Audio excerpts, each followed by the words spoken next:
Okay, so what we're going to do now is make some little videos to help people to learn to do Nordic walking. These don't replace our class, but particularly if you're coming on the Killy trek and can't get to a class or can't remember what you saw in a class, this is what we're going to do. So first of all, we're going to go through the first 6 steps of learning Nordic walking, and the first 2 steps are without poles, and they're just to do with walking. So the first one, Susan, is gait. If you could just walk up and down with a rubbish gait. Right. You know, possibly not quite Ministry of Silly Walks, but okay. So feet are sort of 10 to 2 there. Body's in a funny shape. So Susan, if you could turn around and come back, and now walk with your feet in line, swinging your arms gently, not soldierly, but reasonably upright, and back you come. Okay, so nice easy gait, feet in line, not soldierly, but she's reasonably upright, arms are swinging nicely. That's a really nice gait, and that's the first thing to practice. Thank you. That's the first thing to practice, and it's good to get someone else to watch the video and then watch you, because it's very difficult to know what it is you're doing. Now the next thing we need is to get the standing upright posture. Could you come and grab the poles, Susan, and do that thing of hooking them behind your back? Yes, which I forgot to do with the group. And if you just do that, take your poles and just hook them behind your back.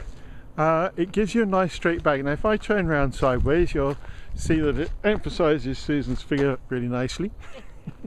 But see, she's got a nice straight back, and she's kind of lifting up from the top of her head.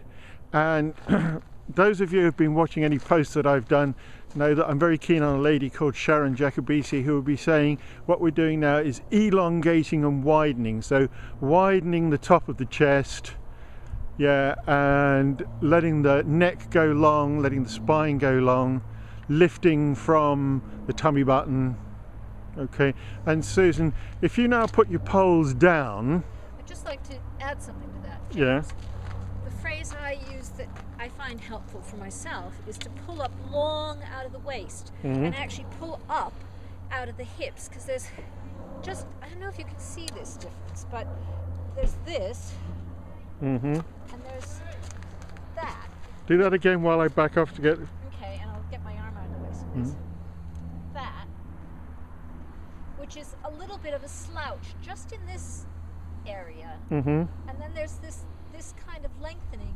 And in order to do that, I'm also tightening my abdominal muscles. Right, and that's what our instructor Kate used to call switching on the core muscles. That's right, yes, yeah. Exactly. Military people would say pull in your tummy, but I always found it helpful when Kate said switch on your tummy muscles. So if you could just put your poles down for a moment and just walk up and down again with both the gait and the posture looking good.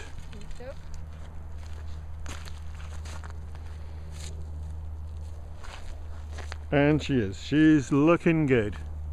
And as you come back, Susan, could you put on a little bit of that catwalk thing? Yes. And it's what we call, Susan being American, a sassy walk. Saucy. Sachet. Sachet. Okay, and that's what we're aiming at. And one of the things that you may notice there, if you're looking at anything other than just Susan's bum wiggling, is that as she's walking, the top half of her body, if you put a line across her shoulders, if you could just stand still a moment, Susan, and because you've got that nice white thing on your outfit, if you just kind of alternate your shoulders from side to side, so the shoulders are going side to side like that, she can't do it standing still, but the hips are going the other way, so that as you're walking there's this twist going in the spine, which is very good for spinal mobility. And also very good for the core. Very good for the core. Right, I'm going to stop this while you put the poles on.